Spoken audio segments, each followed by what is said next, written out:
Good evening, everyone, to our fourth in a series of Maribyrnong Ideas Forum.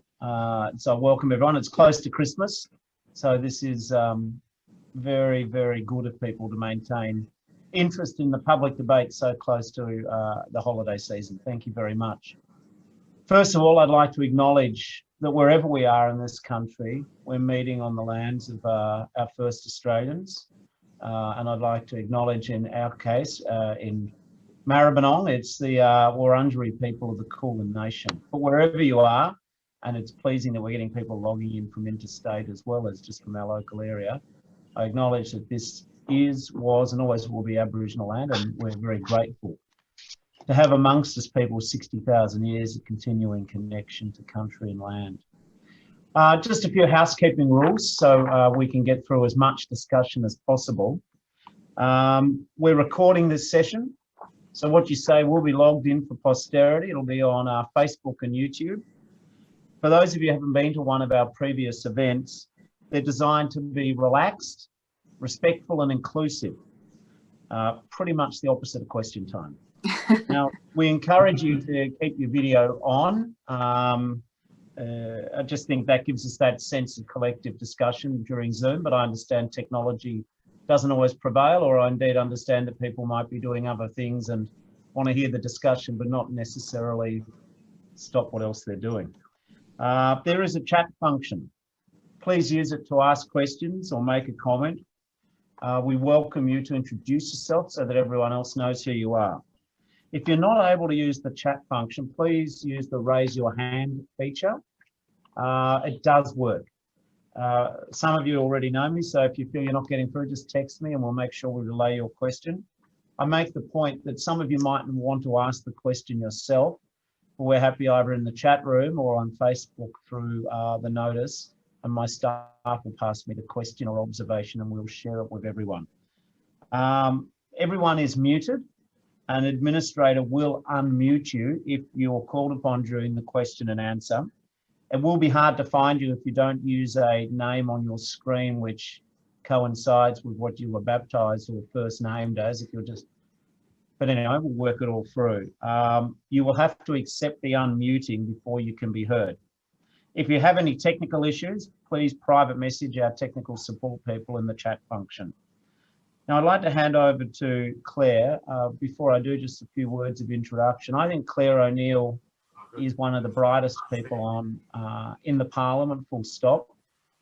She was a fantastic contributor as a shadow minister when I was leader in financial services, and she really reached out and listened to and respected the stories of a lot of people who were ripped off by the big financial institutions and financial services. She was a very, very strong campaigner from a standing start. And now in her current portfolio, which has got a number of, it's a lengthy title, but it's innovation, amongst other matters, I invited her to prepare a paper or discussion on the future of work. It's even had some good discussion throughout the age of the Fairfax 9 media today. So Claire saved some of the best stuff for us. So I thank you, Claire, for taking the forum so seriously. The people on will be party members or people interested in politics, and we've got to have a space in the public square for ideas. And even from opposition, we need to be the party of ideas. And so I think Claire is taking up that challenge with her trademark passion and intellect. So I'd like to hand over to Claire now. Let's have a discussion for the next hour or so. Fantastic. Thank you so much, Bill, and I really appreciate the opportunity to speak with all of you tonight.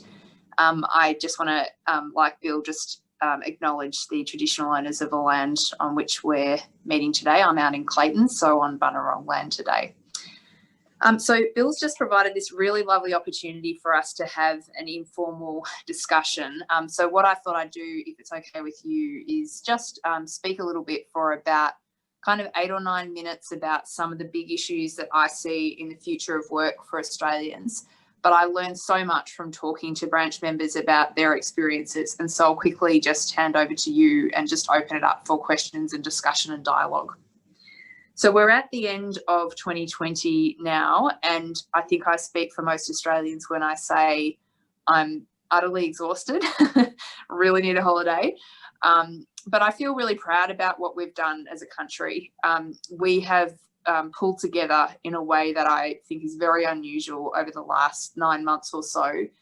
We've been faced with a disease that was not life-threatening for many Australians, but the whole country abided by difficult rules and did things that, you know, out of the ordinary way in order to keep their neighbours and their community and their country safe. And as a consequence of that, we finished 2020 having done something that just a small handful of countries around the world could have done. So I feel really proud, and I think Australians do share in that sort of sense of really unique pride about what's happened this year. It's a year that's been very dominated, though, by this recurring problem for us in Australia, which is concerns about financial security that a lot of Australians just confront each and every year. And I wanted to speak a little bit about what's going to happen to the economy in 2021 and how I think some of those concerns that people feel will kind of manifest in their everyday lives. I think a lot of Australians are very worried about work, and I think they're looking at the year ahead and knowing really with a well-informed view that the kind of concerns about security of finances and their standard of living that have been very pervasive for them in 2020 are actually going to ramp up and increase for 2021. Bill and I sit through question time every day, and, you know, Scott Morrison's the master marketer, and he's come up with this word comeback for what he describes he thinks is happening to the Australian economy. And we hear comeback, comeback, comeback just all throughout question time.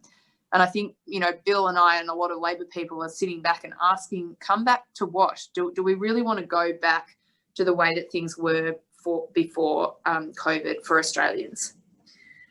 And the reason I'm so worried about that is because of what I see when I look at what was happening for ordinary Australian households before the pandemic hit. When we look at what happened to the standard of living of Australians since the Abbott, Turnbull, Morrison government were elected in 2013, their standard of living of the ordinary household has actually declined over that almost 8-year period. So even in an environment where the economy was growing, the ordinary household was actually getting progressively worse off over time. And that's not numbers, fancy numbers that I'm making up. This is really easily accessible information that the Australian Bureau of Statistics collects about the income that Australians are getting through work and other means every year. So since the Abbott, Turnbull, Morrison government were elected, inflation has gone up 9.7%, but household incomes have gone up only 7.8%.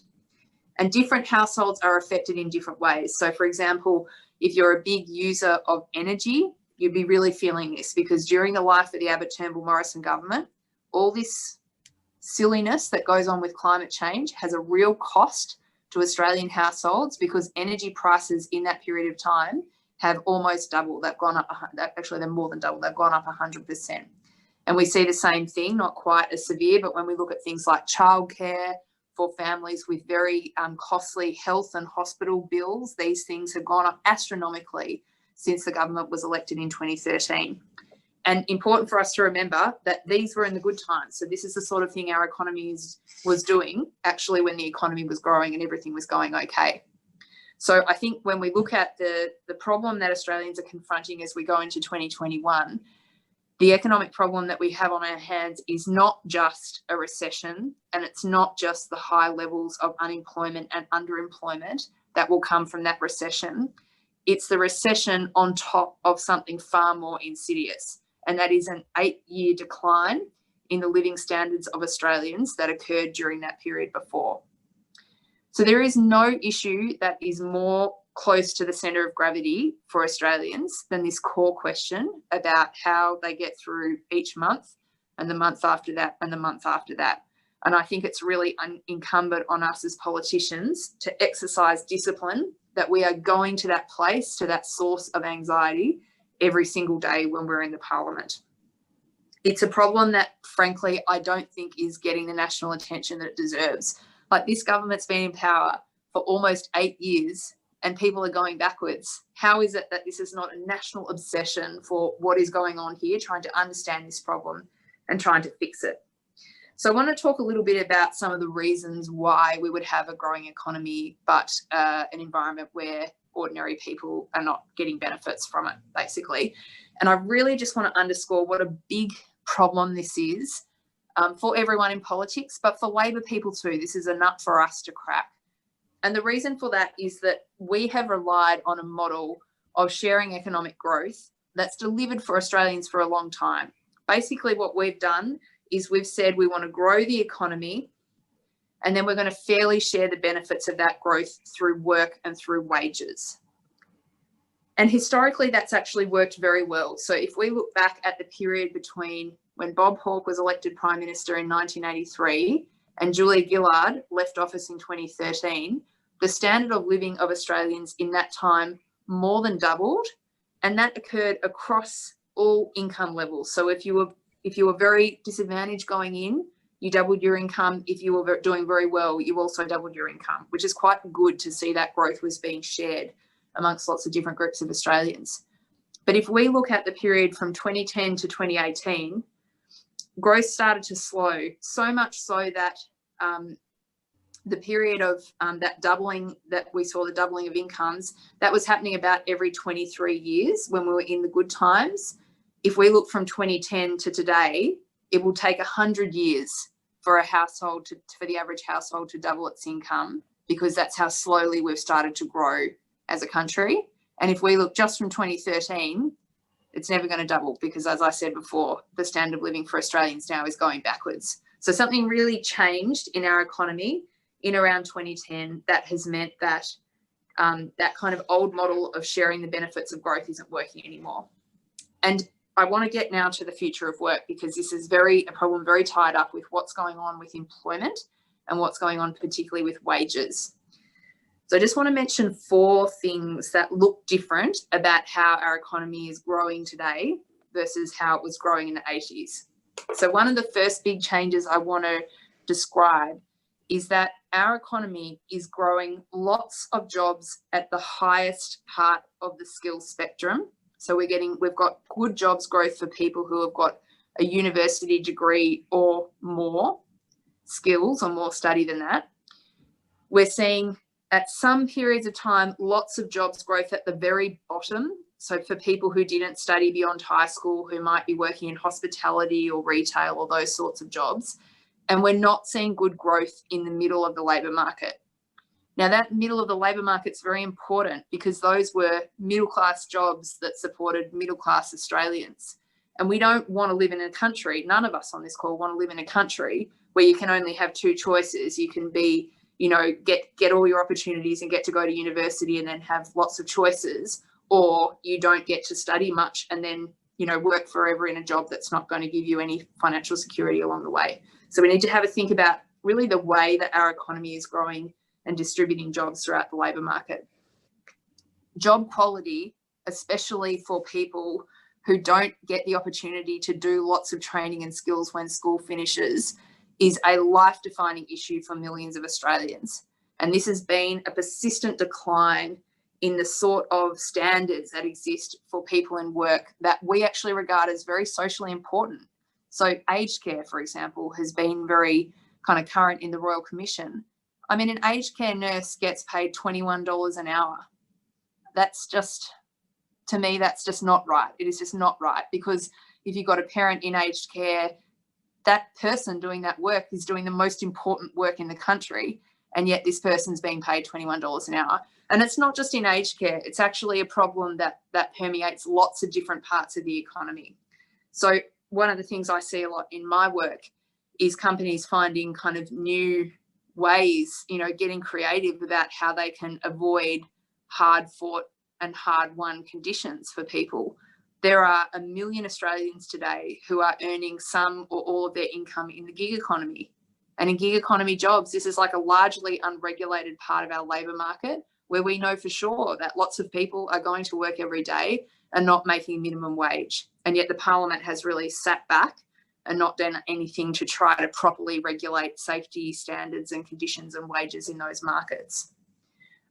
Bill has spent a lifetime talking about these issues like casualisation as well, which has just raged out of control. We've got 1/3 of our workforce now that doesn't have sick leave when they get sick, that doesn't have carers leave, you know, if someone in the family gets sick that they need to look after them.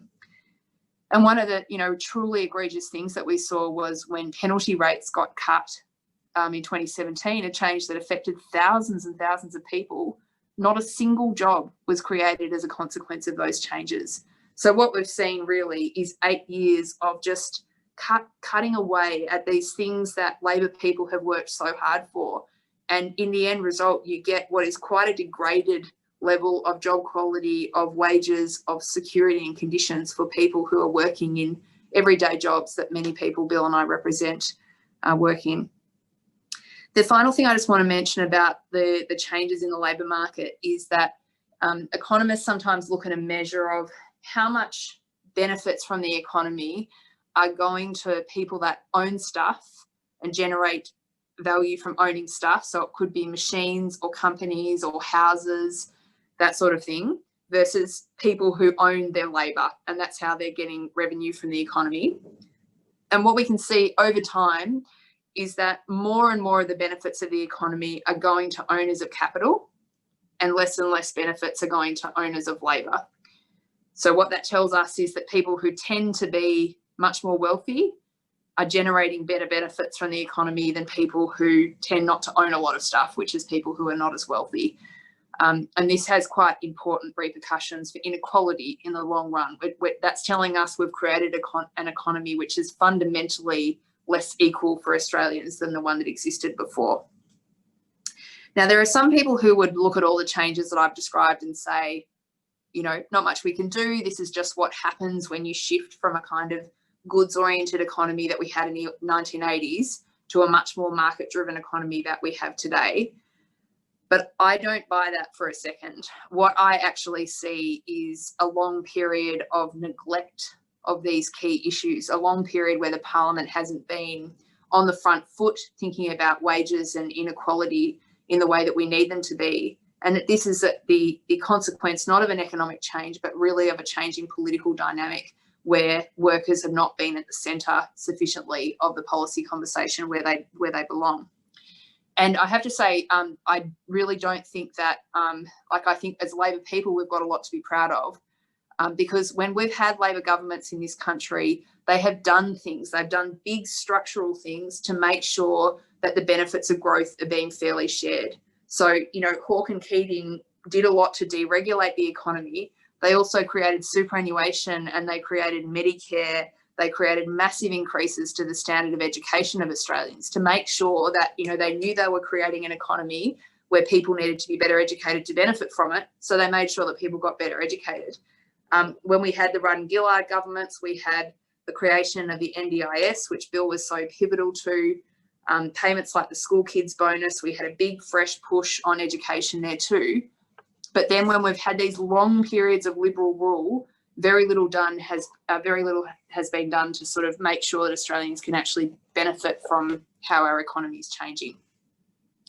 So when we look ahead to 2021, what do we know about wages? Well, the Reserve Bank has told us that really exacerbating what has been the slowest period of wages growth in our history, we're probably going to see wages growth in the area of somewhere around 1% going into the next year, and then 2% for years beyond that. It's a very, very significant problem that's being made a lot worse by the current economic circumstances. And one of the things that is truly, genuinely incredible to me, is that in this environment, the government has decided to push ahead a radical IR, industrial relations agenda that will make this problem even worse. And you might have read in the papers about some of the proposals the government's put forward to change the better off overall test so that if you're a COVID-affected business, you can basically push for your employees to accept a lower wage through the Fair Work Commission. Like, amazing to me that the government would try to pull that on in an environment where we actually already have these incredibly difficult problems with wages growth. I think it'd be a really bad thing if that passes for individual households, but also a really bad thing for the economy overall, because we know that our way out of recession here is people like you and me and my constituents and Bill's constituents feeling confident that they're actually going to have money in their pockets, that they've got money in their pockets now, and that they're going to have money in their pockets in the weeks to come. So just quickly, a couple of things that I want to provide by way of solutions to some of the big issues that I've talked about here. I think, you know, one thing I fundamentally believe is that all Australians deserve quality work. No one in our country should be working in a job that is not a quality job. And to get that happening, the parliament just has to step up on a bunch of industrial issues that have been ignored. And it's things like I talked about before about, you know, massive casualisation, about the abuse of labour hire firms around the country that sees two workers working side by side, one being paid well with good conditions and the person next to them with no rights in the workplace and basically, you know, treated like, you know, a completely second-class employee. So there's lots of things like there's not one single solution to that issue. There's 20 different policy solutions to it. And I just think the parliament needs to kind of engage and actually properly try to confront some of these issues. I think one of the things coming out of COVID is the care economy is a huge opportunity for us. If we can do what the parliament needs to do to fix some of the issues in caring work, we will actually be halfway to solving this problem, because so many people, so many women in particular, are working in these critical professions. And I think now's the time to make that argument to Australians about the great benefits that would flow from properly valuing that work. Something that we know about our economy is that you're going to get more choices and more awards if you've got better education.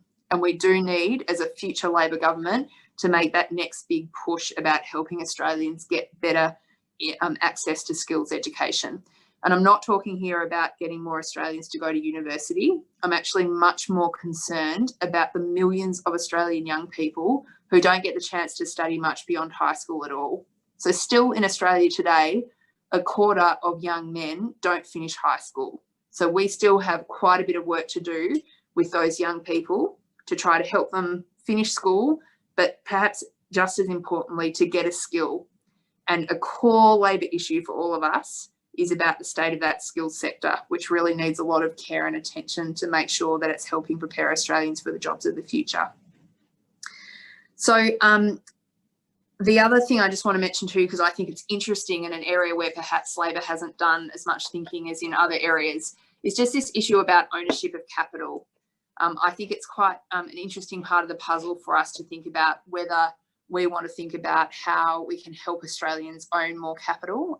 The rewards show us that people who do own capital are doing better in the economy, and that includes people owning their own homes, for example, starting small businesses and that sort of thing. And I think that's a really interesting agenda that a lot of Australians will be interested in. So I think I might just finish there, other than I just want to leave you with one more thought. And I guess this is just stating the obvious to people here on the call who are Labor Party members. But the most important thing here is that we can't fix these things unless we're in government. And we do need to get into government, because this country is hurting. It's hurting after 8 years of neglect. And I think the answer here too comes back to issues around work and wages. This is a fundamental problem in the lives of the people that Bill and I represent in Parliament. And I think one of our big challenges as a movement is making sure that we just maintain this laser sharp focus on this core issue that sort of is the fundamental reason why our political party exists. So that's a few thoughts, and I would love to hear you. Tell me what you think and what your concerns are about the future of work, and happy to answer any questions, but I'm genuinely interested in your perspective. Right. Thank you, Claire. I've just been getting, there's a lot of questions on Facebook and they cover a range of things.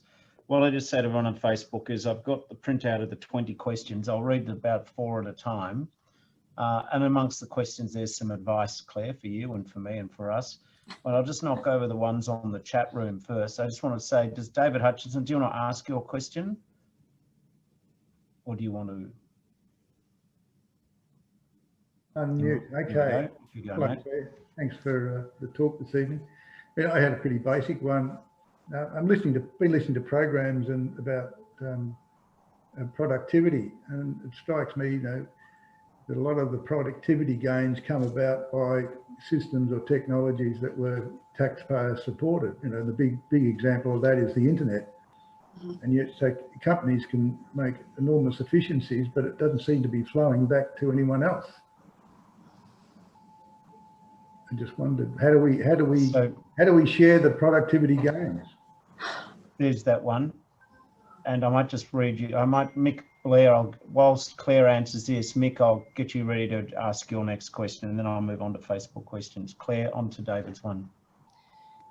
David, it's a great question, and this is a real problem. I think the main thing I would say is right now we're not getting productivity improvements that we can share.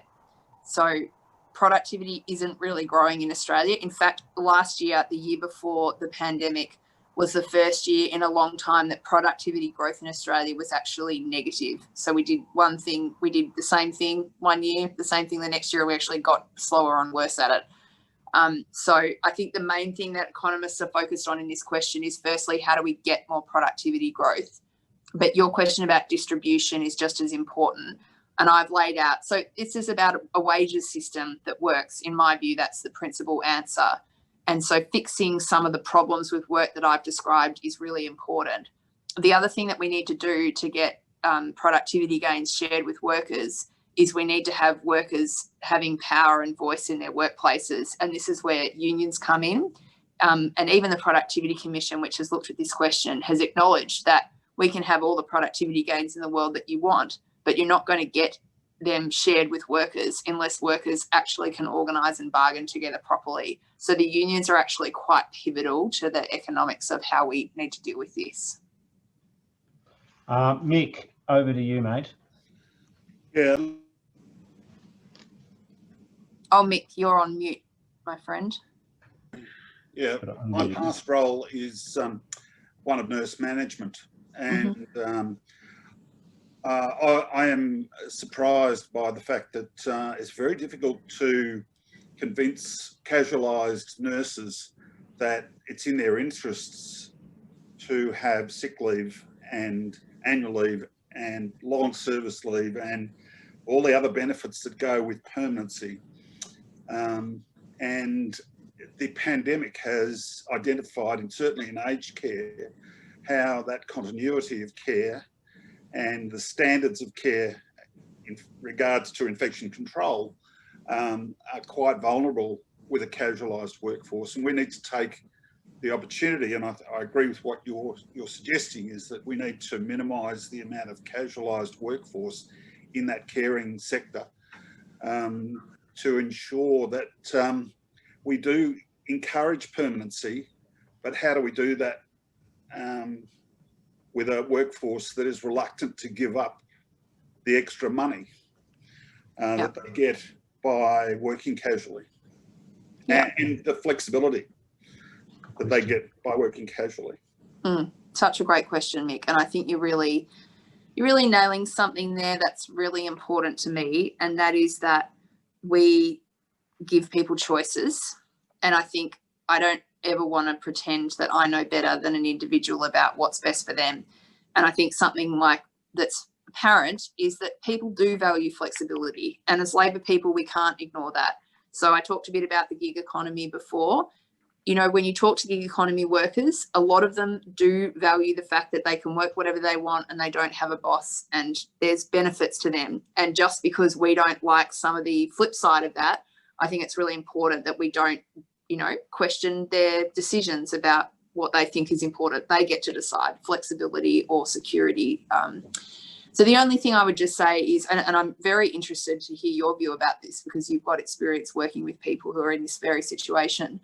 I think we've got to give people real choices, and you should be able to live on the wage that you're being offered in a permanent sense. So, you know, if the wage permanently, for example, I'm just thinking about aged care again, if your permanent wage is going to be so low that you can't feed your family, of course you're going to take the risk and you're going to get paid as a casual and get that extra money to put food on the table. I think people want to have, I want to make sure they have real choices.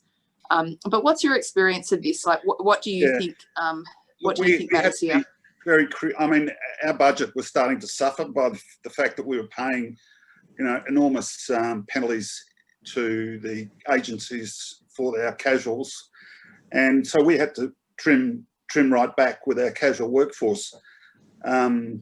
We offered permanent part-time, and we were very creative in our rostering, in introducing self-rostering as a means of giving people choices, and that took quite a creative option, and it was certainly only in one workplace, but you have to be creative, you have to think outside the box, and you have to bend the rules a bit and make sure that people have got ownership over the project, so that they feel that it's for them and not for the employer. Absolutely. That's great, Mick. Thank you. Thanks, Mick. Now, just there's about 16 contributions on Facebook. One of them is from a leader who says she votes Labor and will continue to do so. So we'll take that as a comment, a leader, which we're in furious agreement with. But Feel free to keep those coming, guys. Yep.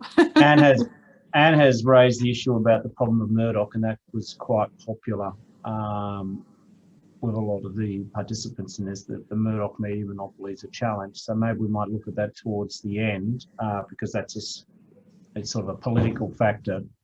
And to the person who would like us to have a public boat ramp at Flemington for the Maribyrnong, that's probably not the focus of this talk, but I'm happy to hear from you on that one.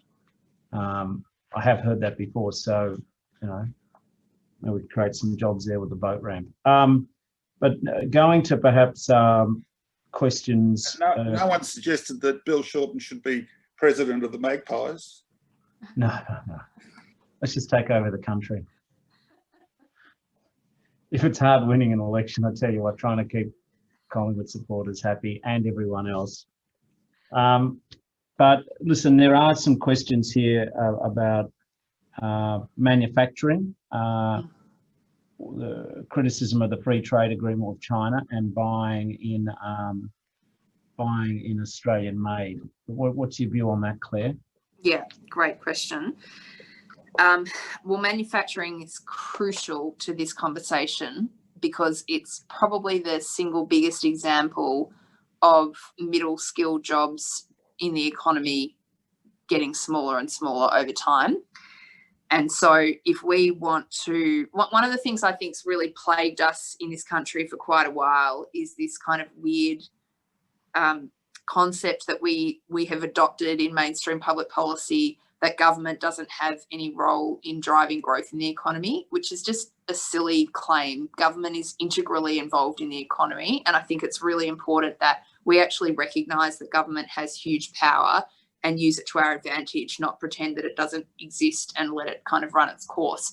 I mean, government spending in Australia is more than a third of GDP. So the idea that government is not already engaging in how we grow is just wrong. So I think this question about manufacturing fits right here in this zone. It is important for Australia to have a manufacturing industry for many reasons. One is that it creates really good middle skilled jobs for a lot of people whose economic outlook, frankly, could look a bit grim otherwise. It is very important for our innovation ecosystem. So we want to be an innovation and an inventive country. You don't get there without making things as a country. It's a very important part of that puzzle. And so I think it's really good, and I'm thrilled that one of the outputs of COVID seems to be that there's kind of a bit of a sense of a bipartisan conversation. Now, I think the thing is that the Liberals just don't have credibility here. I mean, they chased car manufacturing out of the country, putting tens of thousands of people out of work in the process, including 6,000 people that I represent in my electorate. And they've done nothing about this for 8 years, and, you know, suddenly woken up one day and thinking this is a good idea. But I think we've got a lot of credibility in this conversation over a long period of time. So we're working hard internally on what policies might look like from our end around manufacturing. But I just think it's crucial. And I think Australians have known that for a long time, better than the policymakers. And I just think it's one of those many issues where, you know, the voters had it right, and we do need to do a lot more to sort of protect and sustain this important part of the economy. Thanks very much, and thanks to Peter for that question. There's a couple of questions just on, I think, pure IR. someone called John Smith, whether or not that's his name or not, I don't know. If it is, that's good. But they've said, what about Coles locking out 350 workers? Coles profits only increase if they lock out their workers and they don't want to pay them. This one just said, how about Bill does something? The other question is about people who are casuals and how they can, I'm a casual, how can I get a bank loan for a house? Just on the Coles one, Labor's raised this issue in Parliament. This is a warehouse in Western Sydney. When I was Industrial Relations Minister, I'd roll up my sleeves and try and resolve disputes. This government should do the same. So to John Smith, just make it very clear that I think a lockout at Christmas is, whatever the reasons for the argument, is not the right way to go. And so I would seek to bring the parties together in the Fair Work Commission rather than having the law of the jungle, just get it resolved that way. So I would do something. But how about, Claire, this issue about casuals just don't have enough to be able to get a home loan? Yeah, exactly. Yeah, exactly. So this is such a feature of our economy today where we have people who are, casual work used to be something that you could do at university around classes and you had that flexibility and it was really good for you. For so many Australians, this has become their actual permanent way of working and their permanent way of trying to survive and operate. So what Bill said is right there. We talk to people all the time who can't get a home loan, who just don't have that financial security to build anything for their families. And they're sort of stuck in this stasis of just survival mode from year to year to year. So again, a very important reason. Work just shouldn't be like that. That is not the Labor way to allow work to be like that. Work should allow Australians to live a dignified quality of life. And we evidently need to do quite a bit of policy reform to make sure that it does reflect that. So yeah, that's the casualisation issue. And Bill, just on your point about Coles before, I think we've actually been talking a lot about industrial relations in the Parliament and really pushing the government on some of these issues in recent times. I've got a case in my electorate where a company that's been in financial trouble because of COVID has Avato, has basically tried to sack a whole bunch of its workers without providing for any redundancy payments. And they've done this like a fortnight before Christmas. And those workers are going to have to wait months probably to see any money. And the government won't intervene on the case. The government just says, oh, it's not to do with us. And I just can't understand why you would do that. And we saw it too as well, Bill, with Qantas. Probably no company has benefited more from the COVID protections than Qantas. And yet they've taken this opportunity of the worst financial crisis we've had since the Depression to lay off thousands of workers, to outsource their ground crew and just behave, I don't think, very well. So, yeah, I just think there's plenty of industrial issues that are happening out there while the government's not willing to take a really tough line to defend Australians. And, we're reading about them in the newspapers week to week. Listen, they're coming in fast and furious on Facebook. And some of these are comments, but they do deserve to, I think, be said.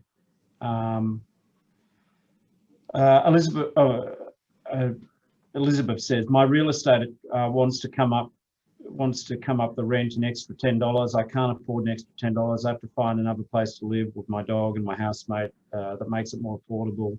My housemate can't afford on his own. I can't afford on my own. We're looking for a place with 2 bedrooms and dog allowed. This is the real world that people live in. Exactly. Georgina Nicholson asks, when is the next election? It could be any time from August of next year. Prime ministers get used to living in the lodge, they tell me, so maybe Morrison won't go early, but I suspect the more people see his economic management, the more they get to see him. I think the gloss will wear off. So I think there is a chance he will go early. So he's always a campfire ahead of the posse, this fellow. And one of the skills he had at the last election was that people hadn't fully worked him out. So I think any time from August. Mariella said Australian made, Australian owned and labelled. I think that's a really top idea. And I do not understand why we just can't get a lot tougher in terms of marking what's Australian and what isn't. There has been some progress, and it's up to all of us as shoppers to look for that. But I do think that it's, especially now with some of the Chinese trade sanctions, this Christmas we should be buying Australian made more than ever. Now, getting back to some of the questions, Sumax makes a great point. Formal and informal carers are not valued. And Sam Hoff makes a comment which could almost be the, I think one of the perceptive comments of tonight, which is, how do you mix both the drudgery of needed low-end jobs and the quality of life? How do you do both? How can it be both? So I'd like you to address formal and informal carers and the challenge of the quality of work. Well, I think my view on some work is difficult, and if it's difficult work, then people should be paid better to do it. That's just my brutal analysis. So, I just think that there are answers to all these things, and I get a little bit sort of frustrated with what I hear from business sometimes, which is, we can't find people to do this, not very exciting work. What are we going to do? We have to bring in more labour from overseas. I just think just pay people properly and give them good conditions and good standards and some sense of a future for their working life, and you will find people to work for you. So yeah, that's my view on that one. And on formal and informal care, this is such an issue, and it's something I've spent a long time thinking about this year, especially as I've watched how some of the aspects of COVID have really quite severely affected women in particular. Some things about COVID have affected men much more than women, but some things have very clearly affected women more than men. And I think we've seen the role that women play in families and communities around care just absolutely highlighted up in lights. I've got kids at school, and I know a number of women who have dropped out of the workforce altogether just because they were not able to sustain caring for elderly parents, caring for their children, and professional work. And that's not a choice that I don't think women should have to make, or anyone should have to make. So in terms of what do we do about this, I think a couple of things are important. One of them is that I think professional paid care needs to be properly valued, and that means that we need to be properly paying childcare workers, aged care workers, nurses, and other people who are in those caring professions.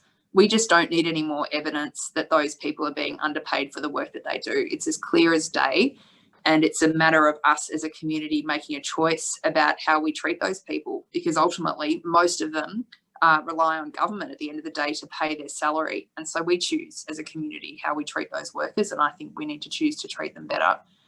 And on the informal side, I think, Labor's released a really exciting policy around childcare for the next election, which is going to see childcare kind of much more accessible for families and for women in particular, to be able to return to work for longer if they want to. And I think that's the sort of thing that's been probably a long time coming in Australia, trying to give people real choices about the caring work they do and how they split that between paid work that they do and the work that they do in the home. But I'd love to hear other ideas if people have them about this subject. It's very important to me. Well, there's another 10 or 15 ideas, Claire, so I'll try and gallop through some of them. Bryce in the chat room's asked me to read out a question. I'll do that, but Mick Blair's drawn our attention in the chat room to people on Facebook that there's an interesting graph today from Trades Hall. It shows union membership and the relationship to take-home wages since the 50s, and he makes the point workers need to join the union. He also says higher education sector and contracting of higher education staff needs to stop. These contracts are antithetical to research and education. I take that as a statement. One other statement is from SASCAT. Funding for TAFE needs to be increased. That was the policy we took to the last election. I'm sure there'll be something like that in the next election too from Tanya Plibersek, but I agree. Beta also just makes the comment, on the ground of gender equality in politics, I suggest Labor to nominate women 50% of its total candidates. That's what we do. We're at, if we managed to win the last election, we'd had about 51%. As it is, we're about 46, 45, 46%. We do have a goal of 50-50 Beta. Now, just Bryce, he says, wonderful presentation. That's nice. Thanks for the great initiative. Claire, if it is the so-called centrists who determine elections, How do we convince middle Australians that the trend of the past 7 years is unconscionable and unsustainable? He says he's ashamed that there increasingly seems to be this attitude amongst many Australians that unless the issue directly impacts them, it's of little concern. And he says, how can we possibly take up these issues, Bill and Clare?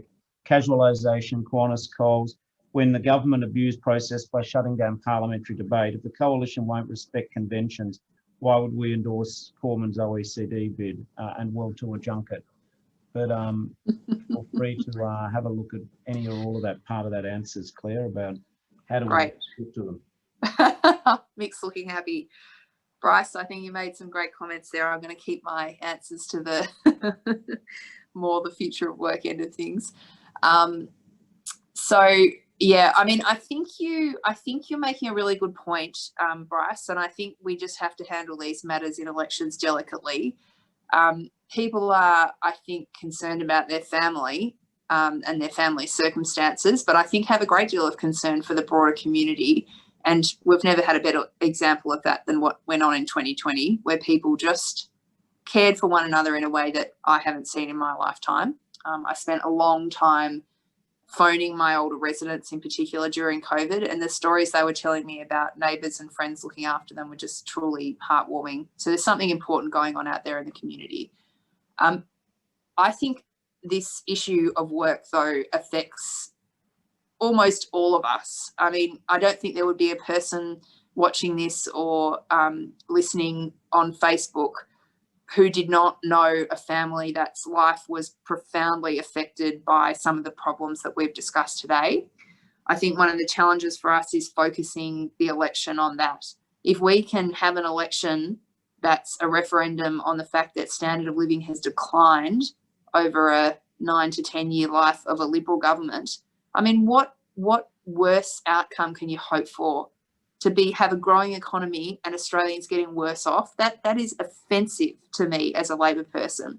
And so I think if we can focus and narrow a little bit on that, then we've got a really good chance at the next election. All right. I might just add to that we're just going to have to make our arguments in a way that people feel that they're not left behind. That's what we accuse the government of, and that's true. But what we have to make sure is that they're not susceptible to a fear campaign, so we explain the benefits of what we do for people. Mark's got a really good point here. I just treat it as a point. Is it possible for the ATO to enforce and police wage theft and partly industrial relations? I guess I'd make the point, Mark, that that's what the Fair Work Commission should be doing. But the ATO has got a role in helping provide evidence for that, I think. But I think there's more work that can be done there with ATO. John Heck on Facebook has said this, Clare: Australian workers can't live in Australia for the low wages that need to be paid to be globally competitive, but the guy that works for General Motors in Thailand doesn't also have to pay $600,000 for a house like the guy in Melbourne. He says we need to scrap negative gearing and the foreign ownership of houses, lower the cost of living, then wages can be globally competitive. So he's complaining about perhaps our tax system creates pressures on working people. Do you have a view?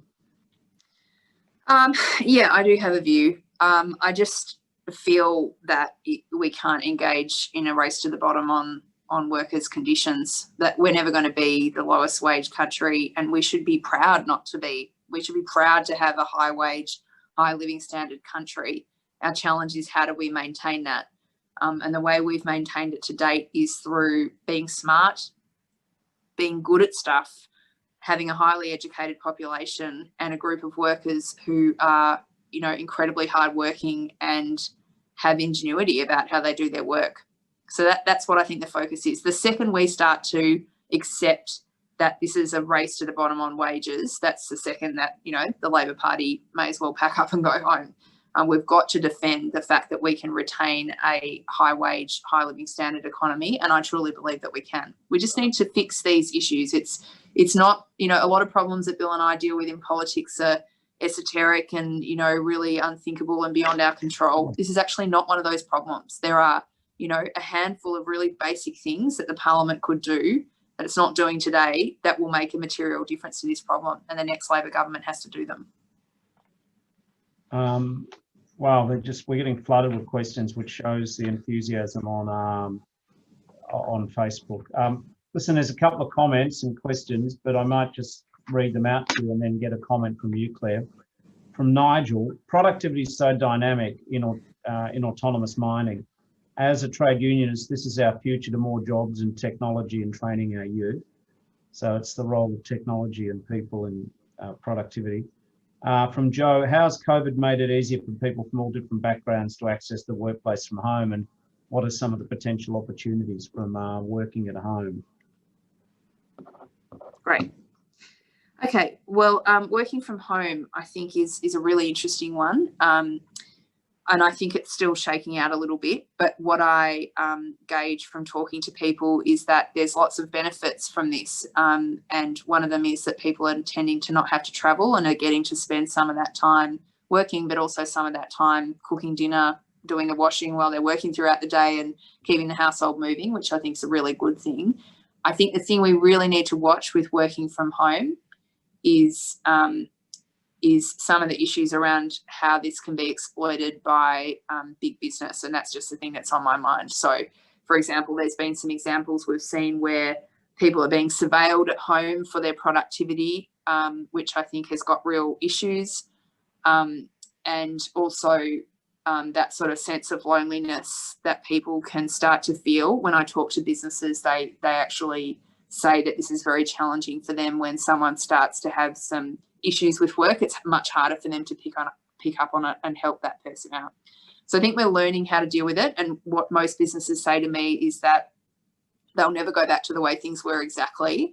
But I think we've broken the back of a big flexibility kind of barrier in our lives. And for people who are lucky to have some choices in their working life, which is not most people, frankly, that work, but for many of us perhaps here, we are going to have some more flexibility. And I do think sort of at the end of the day, that's probably a good thing for Australians. But again, very interested in your view. Now, Nigel's asked a really interesting question there about autonomous mining. It's a really important question because, as you would no doubt see in your work, Nigel, you know, industries that have been with us, that have been big employers for long periods of time, are automating very quickly. And we don't see it in an even way across the economy as a whole. We see it in a very kind of spiky way where some industries like transport, for example, are highly disrupted by technology. Mining is being highly disrupted by technology, and other industries we don't see a lot of impacts. So it really affects specific people in specific communities. So a few things to say about it. Most of the impacts of technology complement jobs rather than replace them. So mostly technology is not destroying jobs and creating mass unemployment as it was sort of foreshadowed it may a decade ago. But that being said, it obviously is changing the way that the labour market works. And the most important thing here is we need to create a generation of young people that have got the skills that they need to flourish in this new digital age. There's a burning platform here. I know people get a bit uncomfortable sometimes when we talk about technology because, you know, Malcolm Turnbull went on and on about how this was the most exciting time to be alive and how fantastic all these big changes were. And that did not fit with how Australians were experiencing them. And I understand that. But I think a lot of this technological change is coming at us whether we like it or not. And our choice is do we prepare or do we not prepare? And I will always take prepare and try to give people a sense of agency about their future and some choices about how they look ahead. So that's very much where my kind of thinking is on the education system. All right, Claire, we've got 4 minutes and I've got plenty to read out. So maybe I might get you to sum up at the end. But just say to people, if you want us to give you more detailed answers, just give us your name on Facebook. But thank you very much, everyone. First of all, Cheryl says Morrison's in Launceston today, appears to be in campaigning mode already. Peter said Melbourne's full. We've got a population at an unsustainable city population growth, an unsustainable rate. But other people have said on the chat it isn't full, but that's an ongoing debate.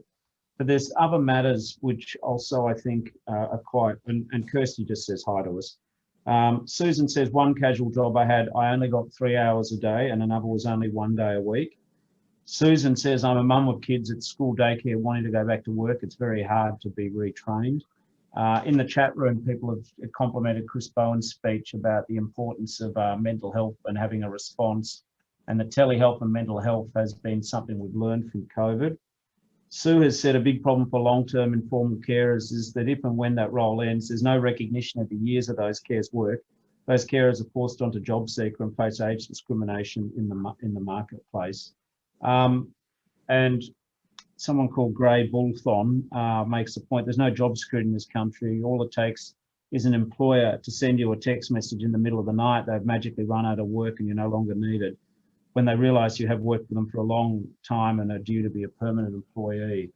So there's a lot of pain out there. And Luke says that we've a well-educated, well-trained population, but many people are not being, a lot of people being left behind.